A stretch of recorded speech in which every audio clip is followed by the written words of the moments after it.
Europe 1, Mélanie Gomez. La santé et le bien-être, c'est sur Europe 1 et nous sommes avec vous depuis 15h. Soyez les bienvenus si vous nous rejoignez. Toujours à mes côtés, le docteur Jimmy Mohamed. Et pour cette dernière séquence de l'émission, c'est Catherine Blanc qui rentre dans ce studio. Catherine Blanc, notre sexologue et psychanalyste. Bonjour Catherine. Bonjour Mélanie, bonjour Jimmy. Alors aujourd'hui, on va répondre à la question de Samuel. J'ai l'impression qu'on a eu que des questions d'hommes cette semaine. C'est bizarre, parfois c'est comme ça. Habituellement, c'est plus de femmes, mais c'est bien. La parole est libre et vous vous sentez à l'aise dans son rendez-vous. On est content. Je vous lis sa question à Samuel. Donc, nous n'habitons pas encore ensemble avec ma copine. Nous alternons les nuits chez l'un, puis chez l'autre. J'ai remarqué qu'elle ne voulait jamais faire l'amour chez moi. Elle m'a expliqué être mal à l'aise quand elle n'était pas chez elle. Qu'en pensez-vous? Catherine, allons droit au but. C'est quoi le problème de la copine de Samuel? Qu'est-ce qui bloque? Bon, peut-être que c'est dégueulasse chez lui aussi, on le ssait pas. Hein. Tout simplement. Merci pour cette émission. Son rendez-vous, c'est tous les jours. Alors Catherine. Non, parce qu'elle ne dormirait pas non plus. Oui. En fait, je crois qu'il y a un besoin de contrôler complètement la situation. Donc la sexualité peut être une source d'inquiétude suffisante, peut-être parce que c'est une jeune femme. Je ne sais pas quel est l'âge de cette jeune fille.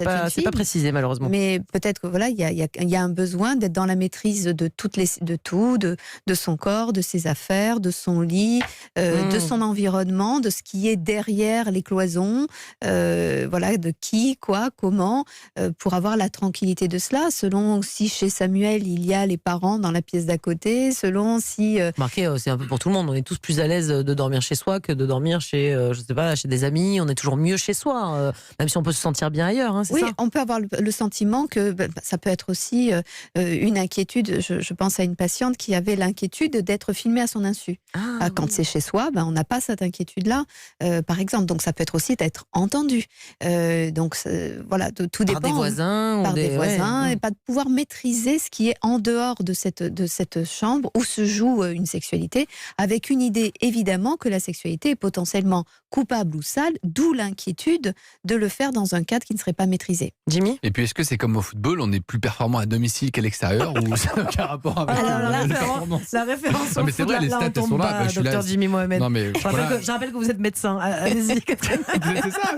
Je sais pas. Et amateur de foot. Allez. Mais non moins un homme. Hein. Oui, c'est ça. Alors, je pense que la question de la performance serait peut-être plus masculine que féminine.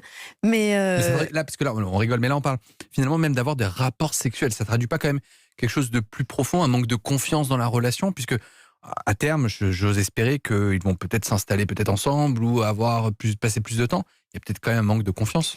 moi, j'ai l'impression, encore une fois, que c'est un jeune couple là qui nous pose une question, et donc une jeune femme avec une inquiétude. Chacun reste de son côté, on s'invite un coup chez l'un, un coup chez l'autre. Elle peut laisser rentrer dans son intérieur que quand elle est dans son intérieur, et elle a du mal à se projeter dans la liberté d'une sexualité en dehors de sa zone de confort. Donc, je crois qu'effectivement, c'est un manque de confiance avant tout en soi que dans l'autre, mais qui du coup reporté sur l'autre, parce que bien souvent nous projetons sur l'autre nos propres inquiétudes quant à nous-mêmes. Bon, on est là pour répondre aux questions. Donc la question de Samuel, c'est qu'en pensez-vous, Catherine? Qu'est-ce qu'il peut faire, Samuel?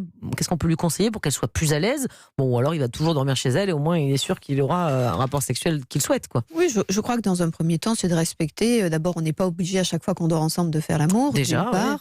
Donc on peut se dire que c'est tout à fait possible que ça ne se fasse que d'un côté et qu'il se passe du coup d'autre part des moments de tendresse et des moments d'échange tout à fait différents, puisqu'il n'y aura pas de sexualité. Donc ça, c'est à respecter. Après, chemin faisant, on peut aussi essayer de comprendre ce D'évoquer qui, le problème, oui. chez soi, peut poser problème.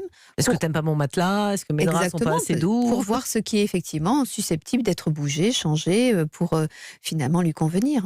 Jimmy? Est-ce que Samuel a intérêt à se syndiquer et faire la grève du sexe, justement, pour dire, écoute, puisque c'est comme ça... Mais décidément, aujourd'hui, vous avez des... Non, mais voilà, est-ce que J'adore. une petite grève... Comme ça, s'il ne fait plus chez elle, ils seront bien obligés de le faire chez lui, c'est ça? Oui, c'est ça. En disant, maintenant, on n'a plus le choix. Eh bien, ça peut se tenter. Je crains qu'il n'y ait plus de sexualité du tout. Mais bon, que Ok, voulez-vous? pas de copine du tout non plus. Dans toute grève, il y a un risque, de toute façon. Pas de paye C'est à la ça. fin du mois, pas de sexe à la fin de la journée. Ça se peut. Mais en tout cas, ça peut faire naître l'humour. Ça, c'est une bonne chose. Surtout si c'est dit comme peut-être vous pouvez lui souffler le ton de la grève. Bon, et le mieux, c'est peut-être de s'installer ensemble aussi pour régler tout ça. Si cette relation est durable C'est et qu'il ça, s'aime, c'est ça. faire son intérieur dans lequel elle sera en tranquillité. Mais après, peut-être ils rencontreront le même problème à l'hôtel, en vacances, etc., ou chez les beaux-parents. Donc, de toute façon, il y a une difficulté qui mérite d'être un petit peu dévoilée petit à petit dans le cadre de la confiance de la relation. Merci beaucoup, Catherine, pour tous vos conseils précieux.